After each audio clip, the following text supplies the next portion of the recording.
Credit Suisse was one of Switzerland's oldest and largest banks, has been embroiled in a series of scandals over the past 4 decades that have tarnished its reputation and eroded its capital. The bank also faced legal troubles and regulatory scrutiny for its involvement in various cases of fraud, money laundering, and tax evasion. The bank's troubles worsened after the collapse of 2 U.S. lenders, Silicon Valley Bank and Signature Bank, in 2023, which triggered a global banking crisis and a panic among investors and customers. UBS has agreed to buy Credit Suisse for over $1 billion, paying about 0.25 Swiss francs a share in UBS stock.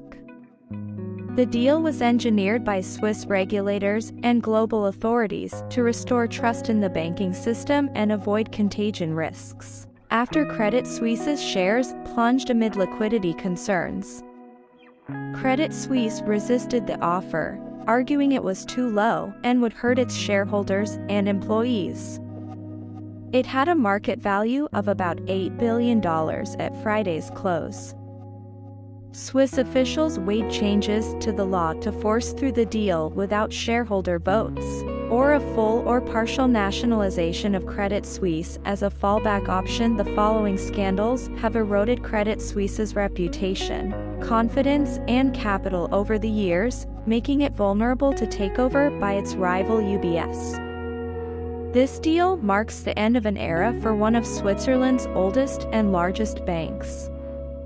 Here is a chronological overview of some of the bank's most notorious controversies. 1986, the Marcos Affair. Credit Suisse was accused of being the bank that helped Philippine dictator Ferdinand Marcos hide his fortune. In 1995, a court in Zurich ordered Credit Suisse to return 500 million francs to the despoiled Filipinos. 1991, the Abacha Affair.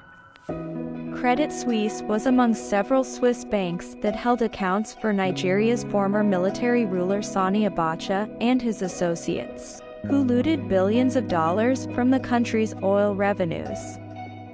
In 2002, Credit Suisse agreed to pay $10 million to Nigeria as part of a settlement. 1997, the Holocaust Affair.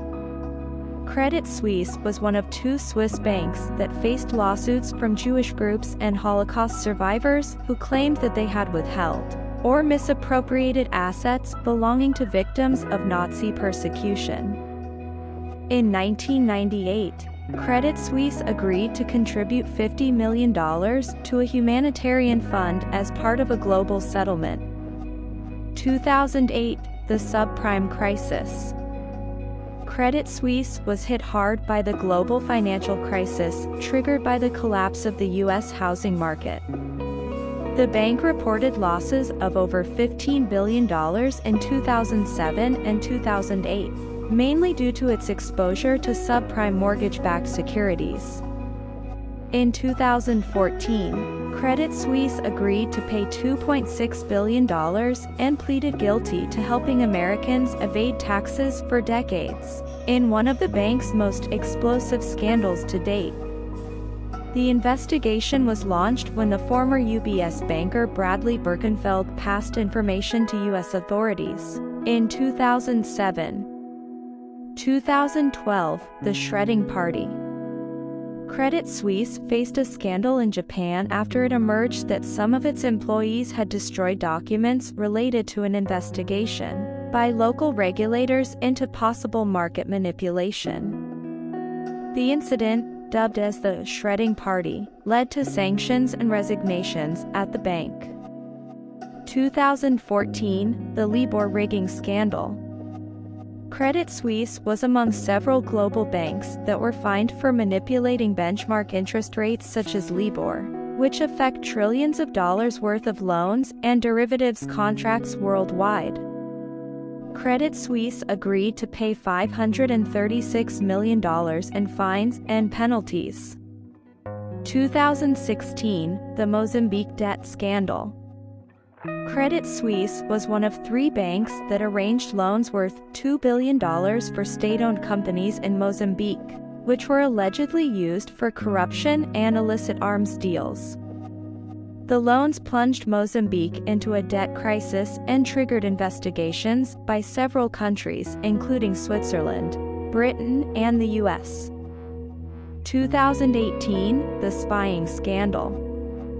Credit Suisse was rocked by a spying scandal that led to the resignation of its CEO Tidjane Thiam and other senior executives. The bank admitted that it had hired private investigators to follow former employees who had left for rival firms such as UBS, sparking public outrage and regulatory scrutiny. 2020, the Greensill collapse. Credit Suisse suffered massive losses from its exposure to Greensill Capital, a UK-based supply chain finance firm that collapsed amid allegations of fraud and mismanagement. Credit Suisse had invested billions of dollars in funds linked to Greensill's assets, which turned out to be largely worthless or uncollectible. 2021, the Archegos meltdown. Credit Suisse lost over $5 billion from its exposure to Archegos Capital Management, a US-based family office that imploded after failing to meet margin calls on its highly leveraged bets on stocks.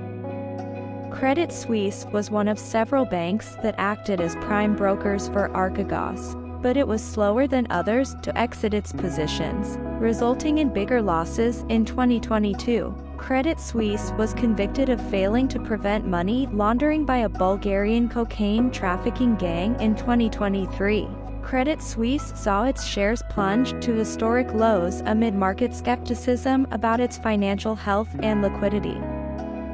It secured a $54 billion lifeline from the Swiss central bank to avoid collapse later. In 2023, Credit Suisse agreed to be taken over by UBS for up to $2 billion, a deal engineered by Swiss regulators and global authorities to restore trust in the banking system and avoid contagion risks.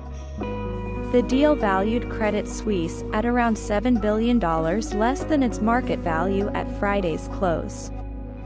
In the end, despite Credit Suisse's resistance, the Swiss government pushed through the sale to UBS, citing the need to protect the stability of the Swiss banking system. The deal went through without the need for a shareholder vote, and Credit Suisse was absorbed into UBS, effectively ending its long history as an independent bank.